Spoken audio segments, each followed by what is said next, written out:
రాజకీయాల్లో ఎప్పుడు ఏది జరుగుతుందో మహామహా ఉద్దండులు కూడా చెప్పలేరు. 2024 ఏపీలో జరిగే సార్వత్రిక ఎన్నికల్లో పోటీ చేయాలని బీఆర్ఎస్ భావించిన తెలంగాణలో ఆ పార్టీ ఓటమితో ఏపీలో పోటీపై ఊసే లేదు. ఏపీలో చెప్పబడిందనుకున్న కాంగ్రెస్ అనూహ్యంగా మళ్లీ పుంజుకుంటోంది.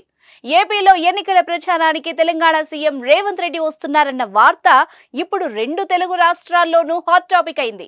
ఆ విశేషాలు ఇప్పుడు చూద్దాం. అన్ని రకాల చర్మ సమస్యలకు శాశ్వత పరిష్కారం ఈ శ్రీత 9281458181.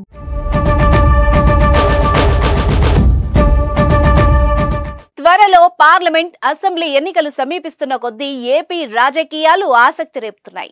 ప్రధాన పార్టీలు ఇప్పటికే సభలు, సమావేశాలతో జనాల్ని ఆకట్టుకునే ప్రయత్నం చేస్తున్నాయి.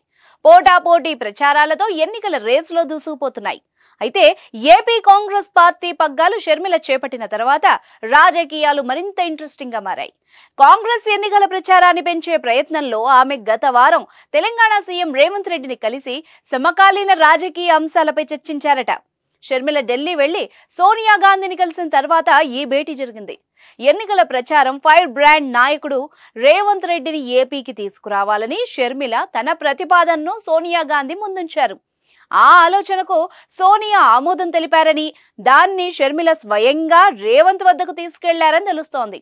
ఇక ఆయన కూడా సానుకూలంగా స్పందించారని ఇంటర్నల్ టాక్. పర్యవసానంగా ఏపీ ఎన్నికల ప్రచారంలో రేవంత్ ప్రవేశం ఇంకెంతో దూరంలో లేదని తెలుస్తోంది.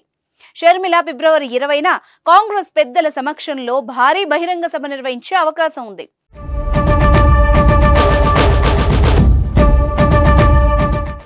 ఏపీలో రేవంత్ రెడ్డిని బహిరంగ సభకు తీసుకువస్తే అది ఈ నెలాఖరులో అరేంజ్ అవ్వచ్చు. ఫిబ్రవరి నెలాఖరులో వైజాగ్ లో ఈ కార్యక్రమాన్ని నిర్వహించేందుకు బ్లూ ప్రింట్ సిద్ధమవుతున్నట్టు సమాచారం. ఈ సమావేశంలో తెలంగాణ సీఎం రేవంత్ రెడ్డి మాత్రమే కాకుండా కర్ణాటక సీఎం సిద్ధరామయ్య కూడా పాల్గొనే అవకాశం ఉంది.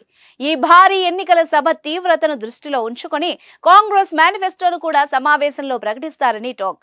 కర్ణాటక, తెలంగాణలో అధికారంలోకి వచ్చిన కాంగ్రెస్ ఆంధ్రప్రదేశ్ లో పాగా వేయడం అటుంచితే ఉనికిని చాటుకోవాలని గట్టిగా నిర్ణయించుకుంది. రేవంత్ కు ఏపీతో సత్సంబంధాలున్నాయి.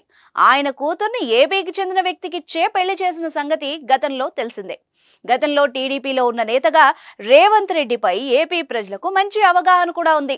గత ఎంపీ ఎన్నికల్లో రేవంత్ విజయానికి మల్కాజ్గిరి నియోజకవర్గంలోని ఏపీ ప్రజలు భారీ సంఖ్యలో ఓట్లు వేశారని టాక్.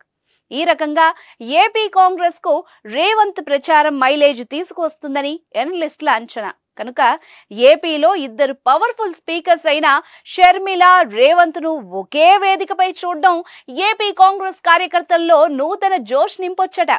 చూద్దాం మరి ఏపీలో కాంగ్రెస్ ప్రభావం ఎలా ఉండబోతోందో.